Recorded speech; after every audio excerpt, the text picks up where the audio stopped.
Hello, Hello. welcome to another SPGMR video with your SPGMR host Matt and Ross. Yes, hello. This is the first game of the semi-final league It is. of Tournament 2021. Exciting. It is.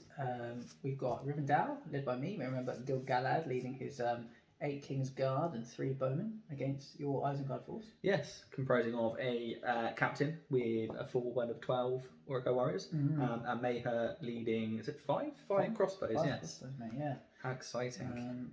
Yes, we've drawn 3 scenarios, vetoed 2. We did. What did we veto? I vetoed Clash by Moonlight. Clash by Moonlight. You vetoed Hold Ground. Indeed, I did. And that left us with Heirlooms of Ages Past. Wonderful. It'll be an interesting one with only 12 models for me, and I think you've got, I think that's 19, so. Indeed. It will be very interesting. It will. So I suppose we'll move straight into showing you the armies and then the board. Yes, we will. Okay, and this is the Isengard army for today. This is them in the flesh. So, just to recap, we have the captain here, and he has a full warband of 12 Urukai. 6 have pikes, and 6 have a hand weapon and a shield. And then moving across, we have Mayher. There he is there. And he is leading a force of 5 crossbows. And that's the Isengard army for today. And this is the good army for today. It's a Rivendell force led by the High King of the Elves Gil-galad himself, armed with Aeglos. He leads 8 High Elf Spearmen with shield, who are actually Kingsguard, bringing on to fight 6, better than anything Ross has to offer. And then we have 3 Elven Bowmen as well to accompany that warband. That's a 12-man army. Welcome, guys, to the start of this game. This is the board, and the armies have arrived. They have indeed. Ross is going to give you a quick overview of what the board looks like. There's the board. The 6 tokens. Do you want to point them out? Got one here by this rock, one behind this formation of rocks and shrubs, one here behind these rocks, one in the open down here, one in the open down here, and the last one is right in touching distance. There, yes. Yes. So obviously they had the tokens have to be placed outside of 6 inches of board edge, hence why I'm very, very close, but not within touching. Yes. So I got priority. You did. Came on this board edge. Ross chose this location for me. I fanned out in a big D, or perhaps a smile if you're looking at it from crescent. that angle. Yes. And then Ross, you came on with this. Yep, managed to roll that. And then for my second warband, I then rolled a 3, and Matthew was actually threatening to pop my second warband all the way over here, to which I was not going to allow that. So I did use a point of Mayher's Might to change that roll. We think we could do that? Yeah. So we did it, and I deployed here. So I've got my crossbows looking straight across there at Gil-galad's warband, and we will have some clash of the lines, hopefully, this turn. So we'll go on to priority for next turn. Because we all of our... Where's that even gone? A 2. Nice to see Matthew's using the world's smallest dice. And I achieved a 5. So priority goes to Isengard. Hello and welcome back. This is how the board looks after that movement and shooting phase. It was an exciting turn, wasn't it, Ross? It was absolutely nail biting and riveting. Matthew did not a huge amount of movement, but I will run through what I did first. So my crossbows stayed here because obviously if they move, they're not allowed to shoot. That's right. And then we sort of just engaged. We started the engagement here with the 3 that Matthew had there actually. We charged them, got our pikes in, and then a small error on my part was to allow my general to be within 6 inches of Gil-galad, which then incurred a charge and likely the wrath of Gil-galad. But Matthew, if you'd like to run the ladies and gentlemen through your movements, your thoughts. Yeah, okay, mate. So Gil-galad targeted the leader. As Ross has said, a slip on his part. That could be victory points if I managed to kill him. And you'd like to think it would, being triple the points value. Yes. Got some supports in here. The Bowman's come in, being supported, support there. We've got a couple of fights here with some supports in there. This looks like a 4-on-2 situation, a 2-on-2. Though this, I think this pike's actually been picked off by this bowman, so he's in there on his own. These bows have come forward 3 inches. They popped off shots of the crossbows, 0 damage. And these 2 spears have gone for a runner, see if they can find that relic across the board. Indeed. Actually, one thing we did neglect to tell you is that I did attempt to dig up the relic with this Urukai here. Unfortunately, we only rolled a 4, therefore this was not the relic. It's been removed from play, and one of the other 5 will now reveal itself to be the true relic. Indeed. So we'll start doing the fights and we'll show you the captain fights. Indeed, we will. Welcome back, guys. We've just run some fights for you. 2 Uruk-hai warriors were slain and a elf bowman was slain. And now we bring you into the Gil-galad supported by spear versus the captain supported by pike. Indeed. So my dice, white is Gil-galad. Yep. Red is the supporting chap. In fact, no, I can't think with the spear, can I? No. It's only a 4. It's only a 4. Does he get Lord of the West? He does have Lord of the West. I'll roll the 3. He does. Okay, might as well. 6. There's no point in me rolling. So we'll go for the wound. He's defense 7, so I would ordinarily need 6s, but down to 5 for Aeglos, and this one needs a 6. That's 2, and I'm going to use my might to make that 5. Which is a death, and that is the end of the captain. That's victory points for Matthew. It is, and I will actually blood and glory get my might back. Yes. Did he get blood and glory? Does he? It does, yeah. Well, that's pretty good, isn't it? He's still on 3 might, which is nice. That's wonderful. And that is the end of that turn. Yes. So we will go into priority. Just have to roll a dice. 5. 5. Okay. So priority goes to the elves, and we will come back to you as always after we have moved and shot. Welcome back to that movement and shooting. In here, May has been targeted by Gil-galad, and we've just tried to get 2 guys in base with a front line support as much as possible. Hopefully with our fight value there. This bowman dug up the relic, but it was not there, so he didn't dig it up. He searched and was found wanting. Indeed, he was. The 2 spearmen, one's in the trees, one's around the back here. There we go. Running for these other 2, and we had 1 shot with this guy, and he missed. Or he did. A wound or something, didn't he? I fired back with these chaps. Only 1 hit, but unfortunately there was no kills. And the chap on the far right hand side of the column here peeled off to try and dig up this relic. Other than that, Matthew did a very good job of just charging me across the line. I couldn't actually get this chap at the back in anywhere, so he's just stood where he was.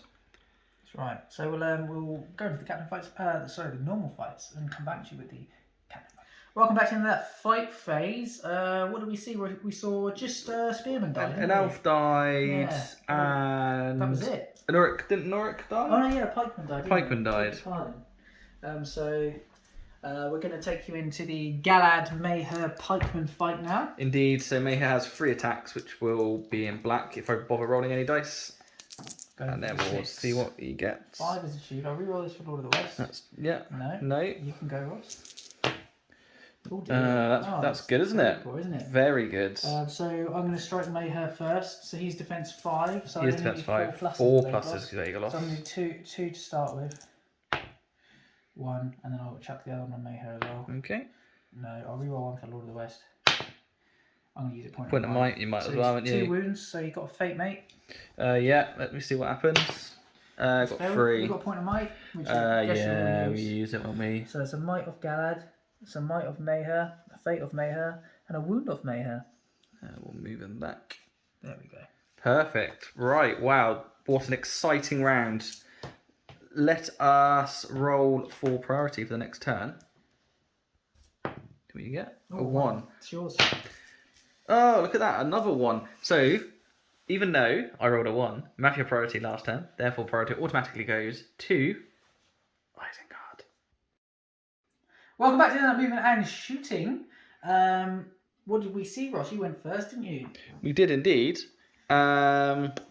Some engagements. What did we see? Some engagements across the line. Yeah, just sort of re-engaged. Pikeman passed the courage test. Yeah, Mike Pikeman did do that indeed. And I decided not to have Mayher, because he was going to be 8 inches, to not fight Galad again and obviously get vanquished. So he has begun the run across the field. He was going to try and attack the bowmen, but actually the crossbows managed to do some good shooting. And one of the bolts found their mark and slain the Elven Archer. They did. What did you get up to, Matthew? On my part, you pretty much decided the combat for me. Yeah, you didn't do an awful lot over there, did you? No, the bows, both of them were moving 3 inches towards the other side of the board. Popped a shot off at Mayher, missed.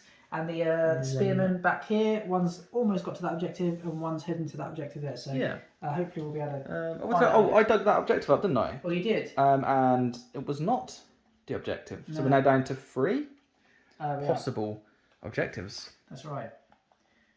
Perfect. So I guess we'll go into the combat phase, and as always, we will come back to you with Captain The captain fights. fights. I've called a heroic combat with Gil-galad against this pikeman. Yep. So let's see the value of my dice. It's only a 3. But you do get a Lord of the West. It's a 2 again. 2 again. You know, I hate that. So potentially, I mean, we all know what's coming here. A 1, right? No, A 5. It is yours, mate. Wow, I there we go. Unless I want to use 2 might. I don't. Oh, wait. No, I've only got 1 left. No. You can attack me now. Oh, wonderful. I think you use 6 here. Oh, that's a 3. It's not cocked because it's landed straight.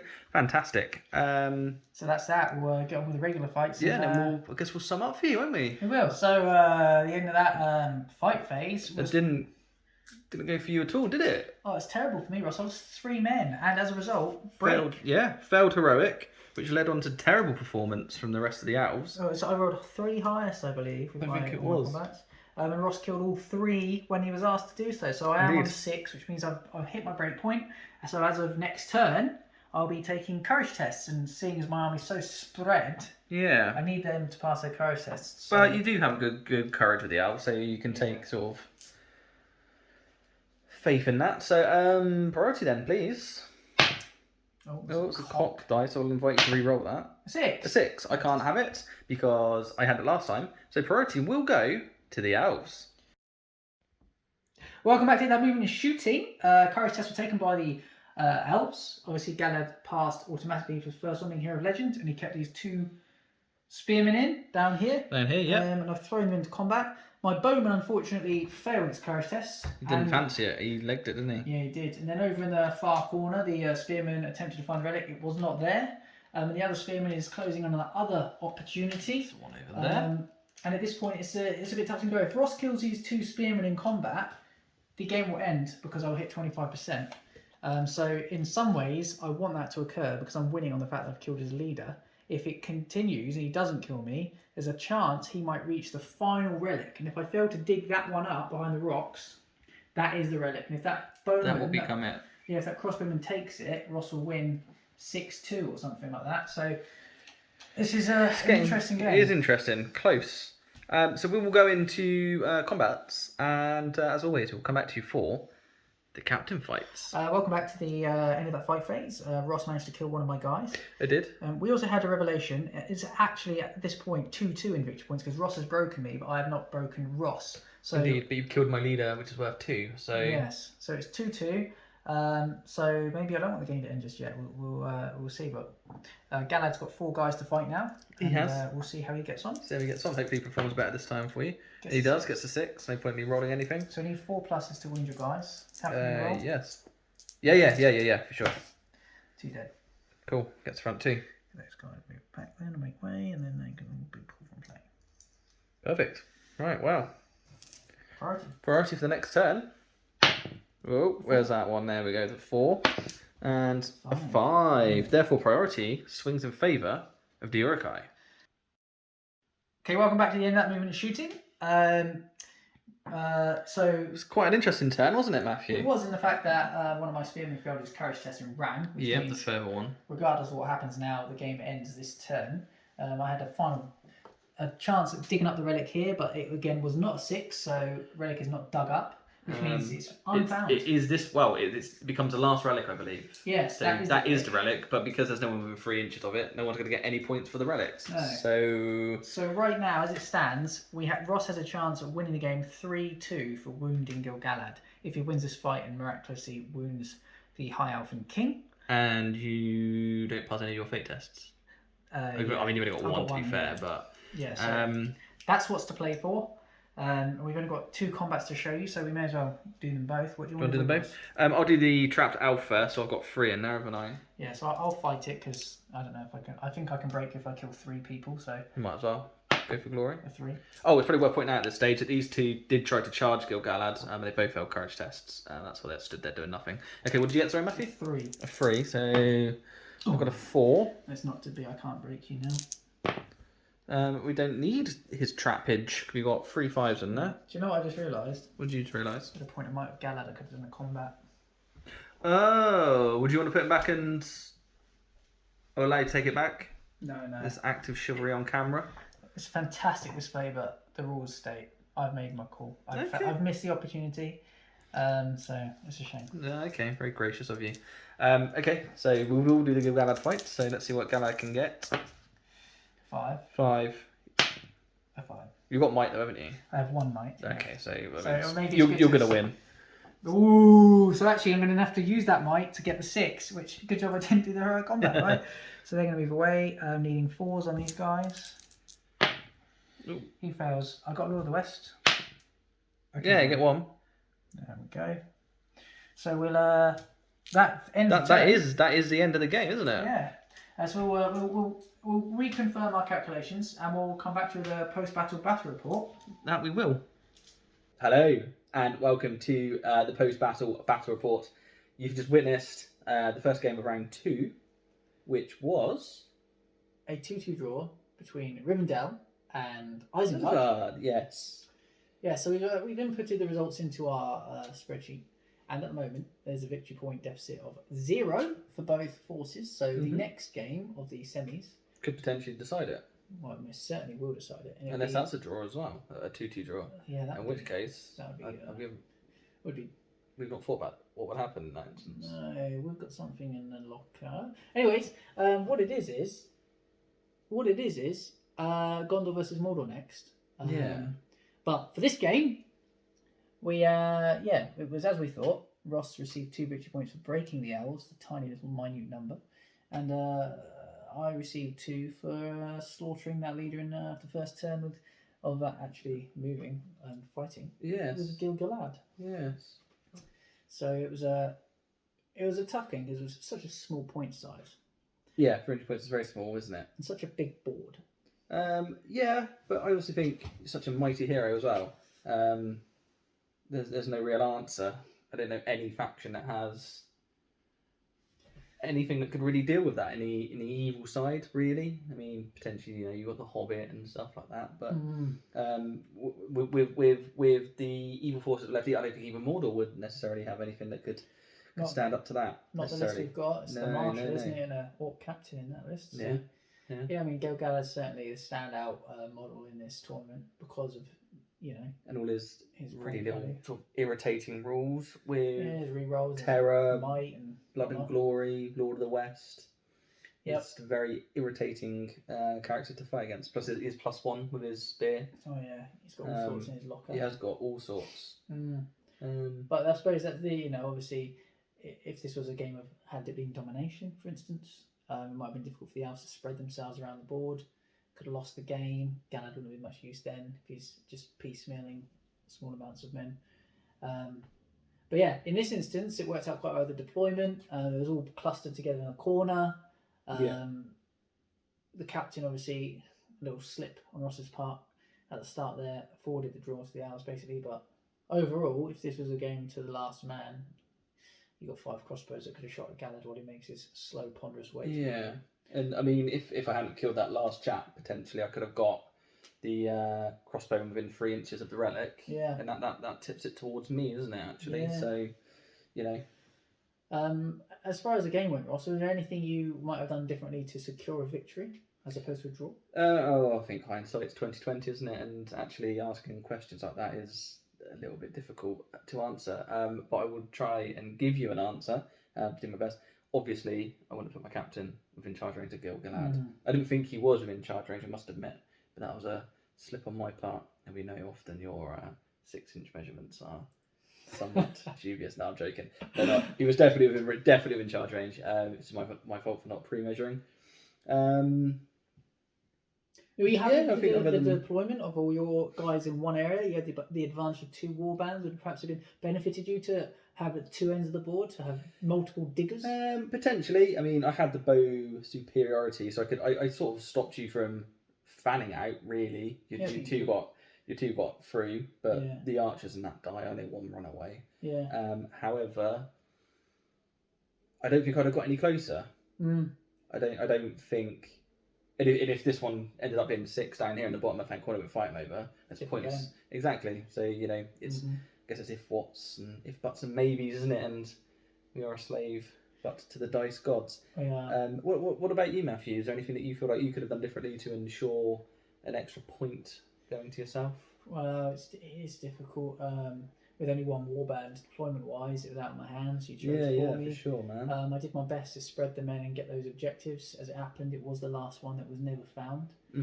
And I only had I had a few men to do anything with. You know, perhaps I could have stayed stationary with the bowmen and tried to have an increased opportunity of killing your crossbows with my guys. It was like 3 models away or 2 models away by the end of breaking you. Yeah, you weren't far off, but so perhaps if I'd realised that earlier on, I could have been a bit more aggressive. Like, I don't think your issue with I don't think you had an issue with aggression. I mean, the lines clashed immediately, and they never parted until your warband was slain, pretty much. Yeah. It was hard. It's hard to do any more than I did, I think. But maybe having the bowman stay stationary to get an improved chance of killing the guys, the crossbows that you have there. But because I didn't lose a single crossbow, did I? No, you didn't. Exciting. So that's I suppose. I know we just talk about you, but I could have kept if I'd have kept Mayher with the crossbows. I could have heroic march first turn.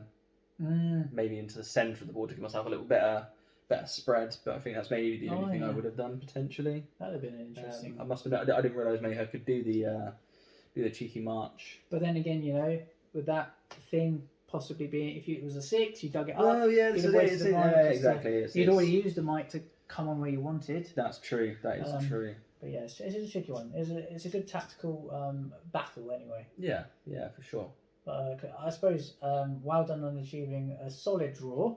Wow, well done achieving a solid draw for you as well. Oh, thank you very much. I'll give you a hearty handshake. Good play, fair play. I would enjoy that. Here it is. Thank you very much. Hearty handshake. Hearty handshake.